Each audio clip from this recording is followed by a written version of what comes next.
Mesdames et messieurs, bonsoir. Cette semaine, ma dernière semaine à la barre du Touche-à-tout avant le retour de Pierre Sévigny.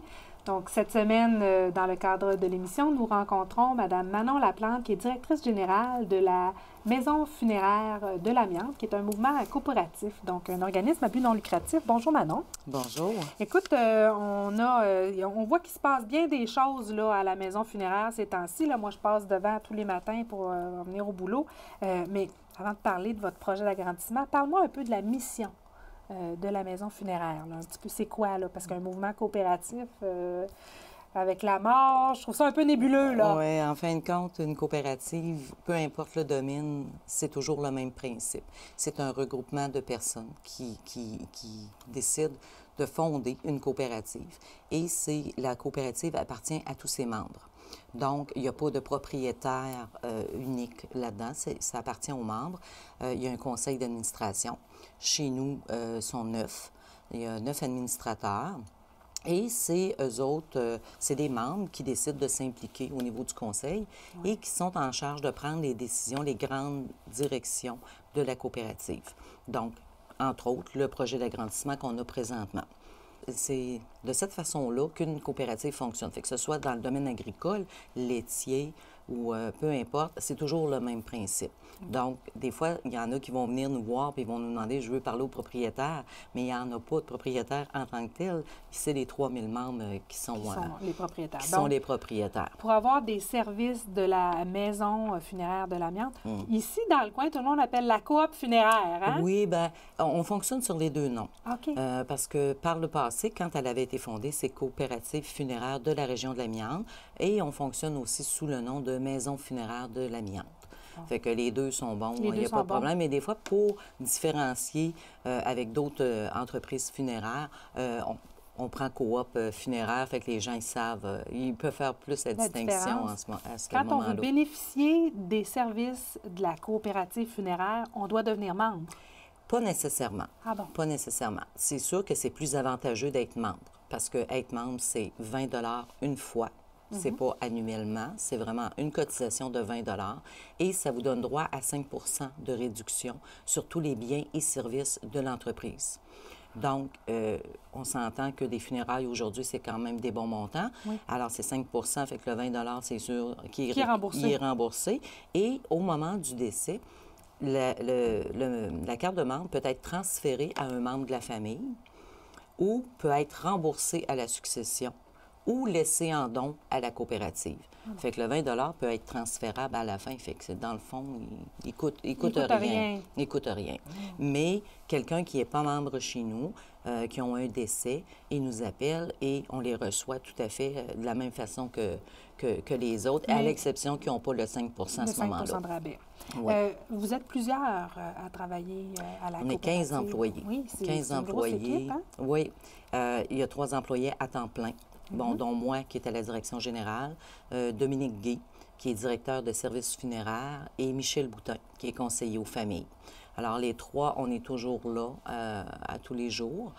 Ensuite de ça, on a une équipe de porteurs, d'hôtesses, de transporteurs aussi. Fait que tous ces employés-là sont sur appel, naturellement, dépendamment des décès qu'on va devoir traiter.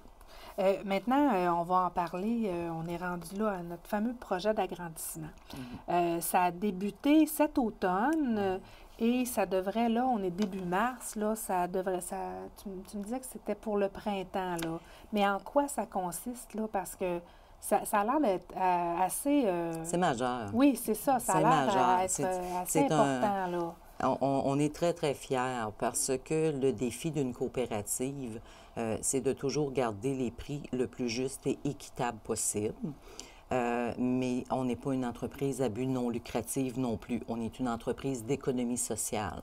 Donc, vous êtes autorisé à faire un profit quand même, mais il faut le réinvestir toujours dans l'entreprise. Exactement.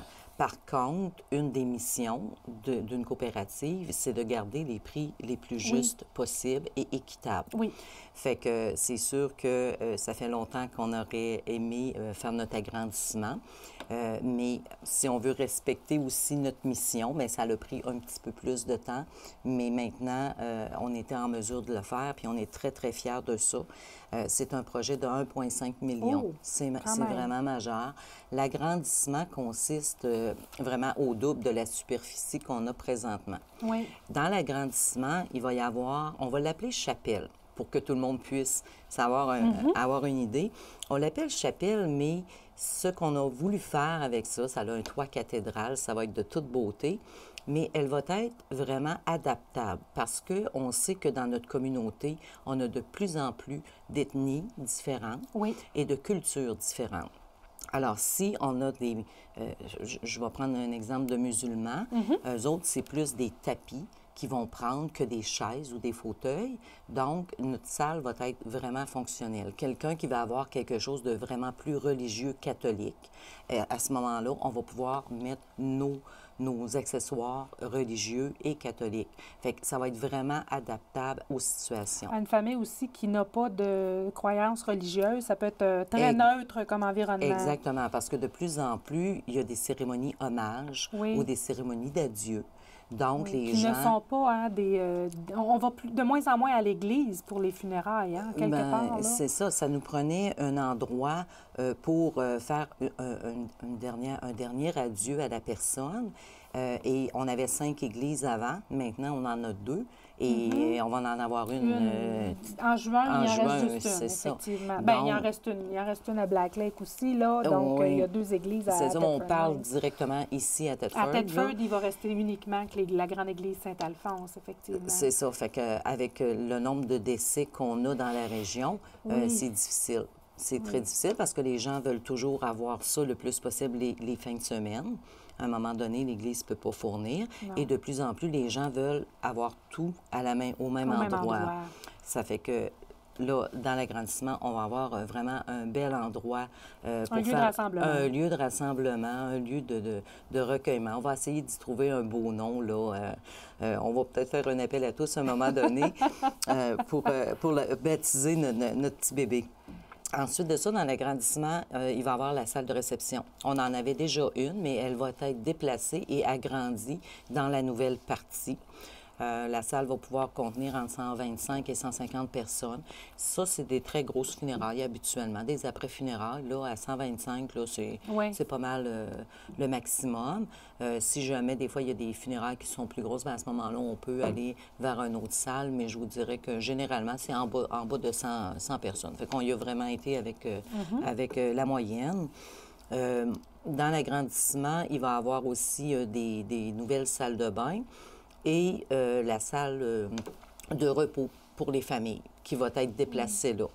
Ils vont pouvoir aller prendre leur café et puis se détendre un petit peu là, parce que des fois, c'est des moments qui ne sont pas faciles non plus. Hein? Oui, puis c'est long. Hein? Des fois, là, quand on a les fameuses funérailles avec 2 journées d'exposition, à un moment donné, on veut c'est ça. Puis des fois, on va aller jaser aussi un petit peu avec des gens que ça fait longtemps qu'on n'a pas vus. Ça fait qu'on va avoir notre salle de pause qui va être là. Par la suite, aussitôt que l'agrandissement va être terminé, là, les entrepreneurs rentrent à l'intérieur parce qu'on refait l'intérieur au complet. Au complet, là. C'est pas uniquement la nouvelle partie, là, c'est tous les salons, là. Tous les salons. Ça fait que là, c'est ça. Là, mais on est toujours ouvert. Oui, c'est ça que tu me disais, que malgré tous les travaux, il n'y avait pas d'interruption de service. Il n'y a pas d'interruption parce que dans notre domaine, c'est sûr qu'on ne peut pas demander à quelqu'un d'attendre, hein, naturellement. Fait que tout a été conçu étape par étape. On va toujours être fonctionnel. Fait qu'on va toujours avoir des salles de bain, on va toujours avoir la chapelle, on va toujours avoir la salle de réception et on va avoir toujours un salon, une salle de rencontre pour rencontrer nos familles. Et ça va Le projet, dans le fond, les rénovations vont y aller étape par étape pour qu'on reste toujours le plus fonctionnel possible. On est très chanceux. On a des entrepreneurs qui sont très, très respectueux de notre horaire.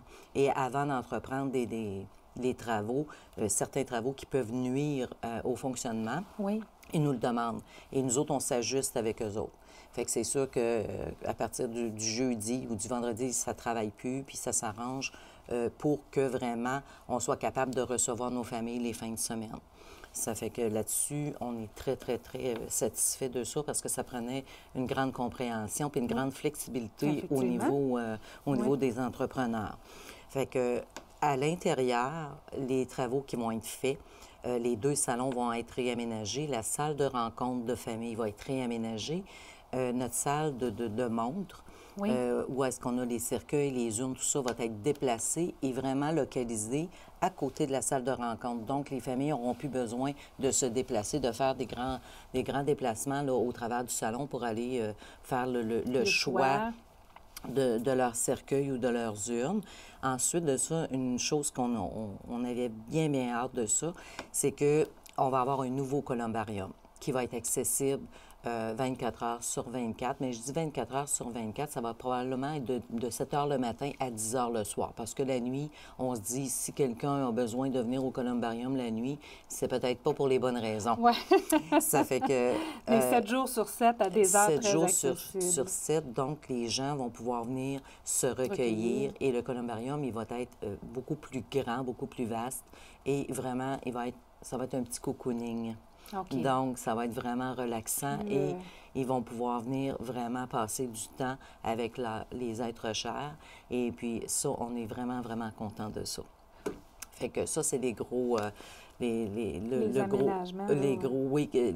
gros aménagements qui vont faire la différence. Et il va y avoir des bureaux qui vont être faits pour les employés parce que depuis quelques années, notre clientèle grossit toujours et à un moment donné, on manque d'espace pour recevoir nos gens et tout ça. Fait que là, pour les employés aussi, ça va faire une énorme différence parce que là, tout va être réaménagé. Et vous allez avoir des aires de travail plus adaptées. Oui, puis il va y avoir de la technologie aussi. On va avoir des écrans dans la chapelle, dans la salle de réception. On va vraiment aller plus au goût du jour, là, au niveau informatique aussi. Oui. Là. OK. Oui.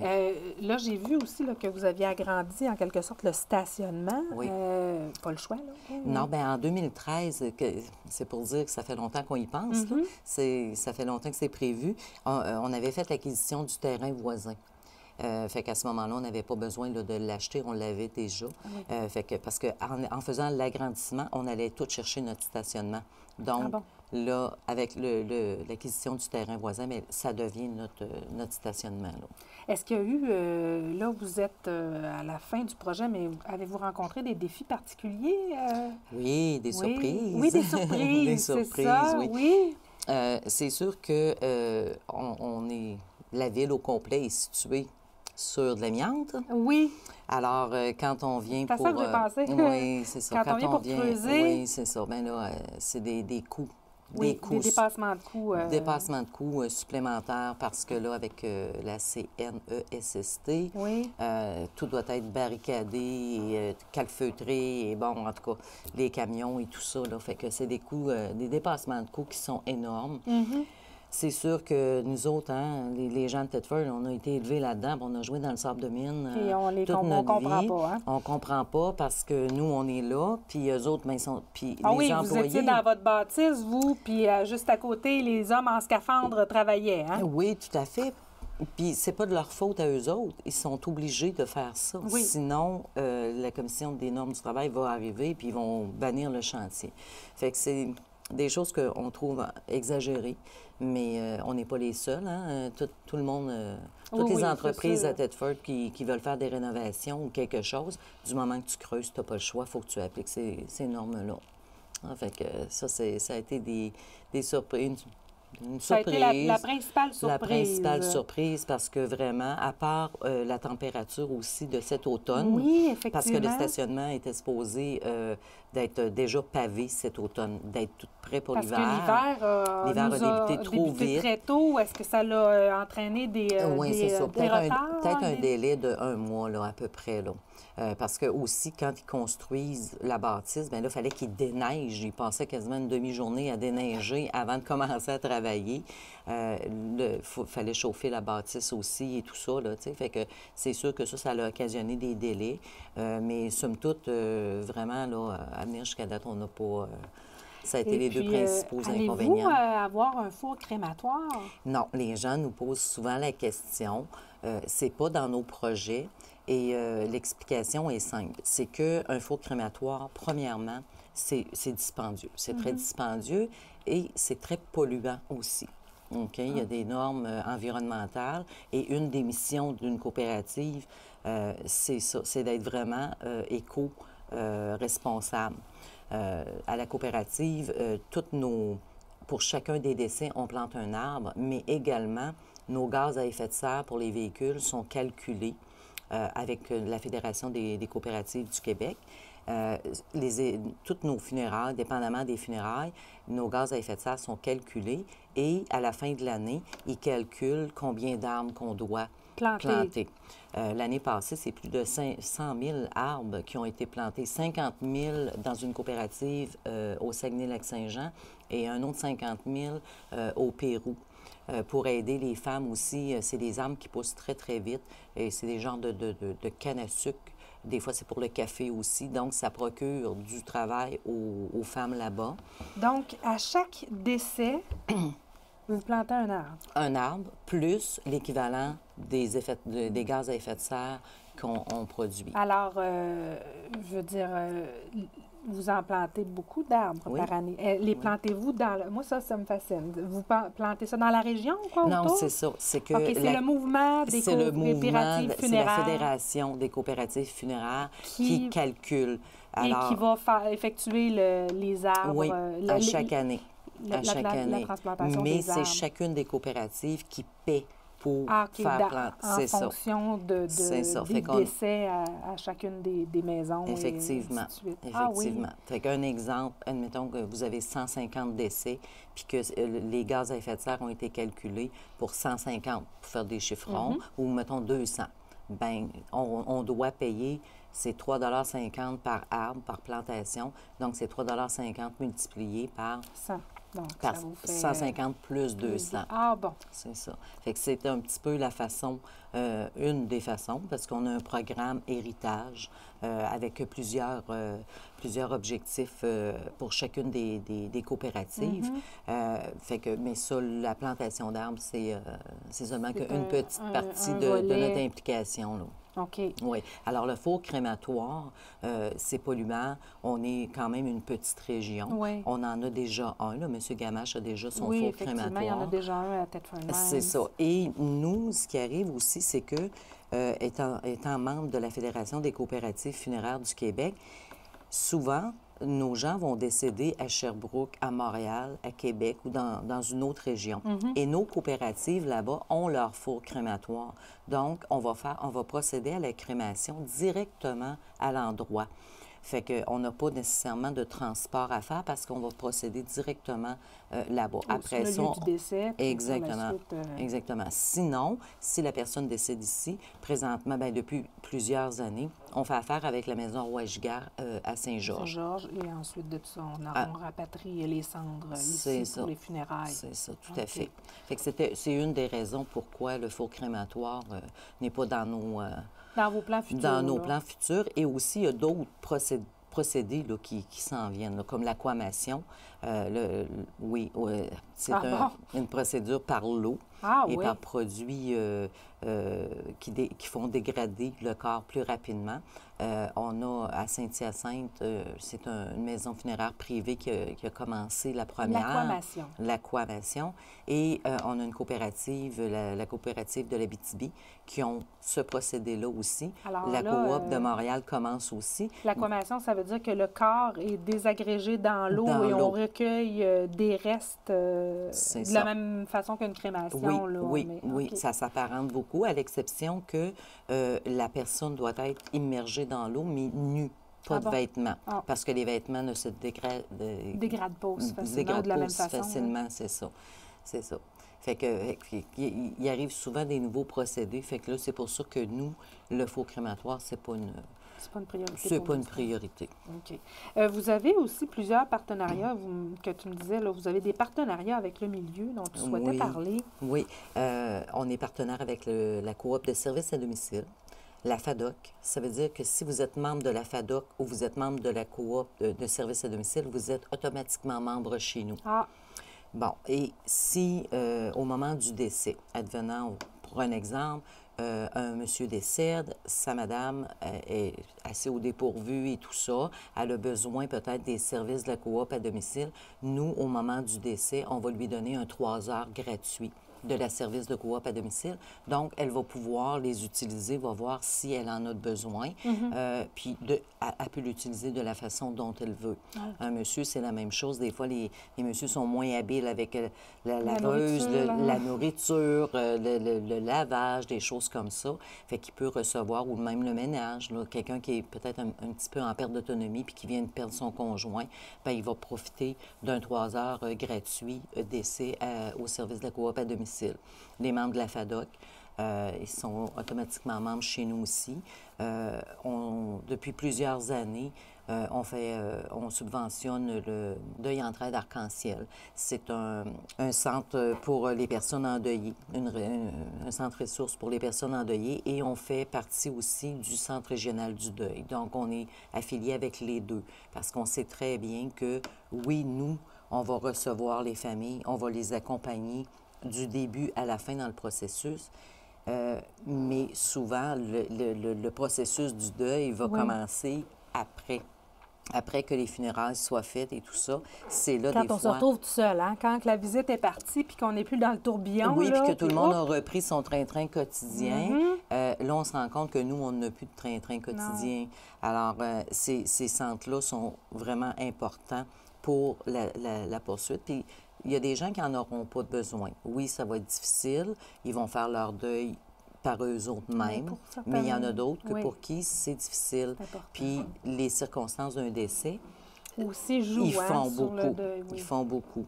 Fait qu'on est partenaire avec et avec le Relais pour la vie aussi. Ah bon? Le Relais pour la vie, chaque défunt dont nous traitons le décès, qui décède par le cancer, au Relais pour la vie, on achète le luminaire. On achète un luminaire pour chacun de nos défunts décédés du cancer durant l'année. Et on donne aussi de l'argent au Relais pour la vie, pour la Fondation du cancer, et on participe avec eux. Là. On fournit du matériel, tout ça, et on est présent là, lors de la marche de la nuit. De la là. nuit, effectivement, Oui. là, du Relais pour la vie, qui s'en vient quand même un événement assez majeur ici à Thetford Oui, Mines, bien, hein? on n'en avait pas ici Non, à on n'en Thetford. avait pas, puis là, ça fait 2 ans, ça quoi. fait 2 ans. Et puis, c'est en train de devenir un événement quand même d'importance, Mais là. c'est tellement spécial. Oui. À la noirceur, quand Oui. tous les luminaires s'allument et qu'ils mettent la musique, c'est très, très, très touchant. C'est vraiment touchant. Alors là, on est en fin d'émission. Manon, les infrastructures, les nouvelles infrastructures vont être prêtes quand? On espère faire l'ouverture officielle mai ou juin, dépendamment là, des derniers travaux qui vont rester à faire. Comme je vous disais, on est ouvert tout le temps pendant les travaux. C'est sûr que l'ouverture officielle, elle va être annoncée et publicisée. On espère que les gens vont venir nous voir.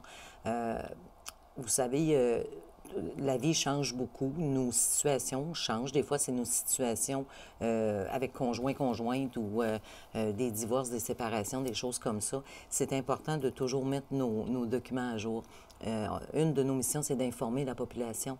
Donc, ça ne prend pas longtemps, ça vous prend quelques minutes de venir nous voir puis qu'on vous dise exactement qu'est-ce que vous avez besoin, les informations qu'on a besoin lors d'un décès.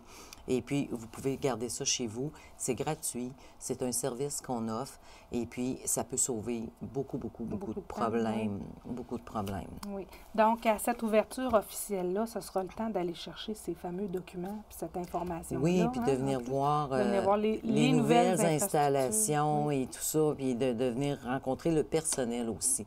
Donc, ça se produit, ça se passera, ça, dans les semaines qui vont venir. Là, on est début mars, avril, mai. Bon, dans 2-3 mois, 3-4 mois. Hein. Oui, au maximum, là, juin, là, c'est sûr que ça va être finalisé puis qu'on va être prêt à recevoir tout le monde pour une belle visite de nos installations. Oui. En terminant, il nous reste 1 minute. On a aussi, depuis peu, un partenariat avec la télévision communautaire et la maison funéraire. Donc, depuis le 14 janvier dernier, vos avis de décès sont aussi diffusés sur les ondes de Nous TV. Oui, bien, on tient à vous remercier de cette initiative-là parce que on a beau avoir une page Facebook, un site Internet, il y a des gens qui n'ont pas accès aux ordinateurs et tout ça, puis ils sont pas habilités à le faire, mais que les avis de décès soient diffusés à la télé juste avant la messe, ça rend service vraiment à la population. C'est une meilleure visibilité, effectivement. Oui. C'est plus accessible pour la population. Ça nous fait très plaisir de participer à ce projet-là. Manon Laplante, un grand merci d'avoir accepté notre invitation. C'est moi qui vous remercie. On vous souhaite une très bonne fin de réno. Merci. Hein? Parce qu'il y a toujours des surprises. Être en rénovation, c'est jamais facile. Oui. On survit. OK. Bien, merci beaucoup. Là-dessus, mesdames et messieurs, on se quitte et dès la semaine prochaine, M. Pierre Sévigny sera de retour à la barre de son touche-à-tout.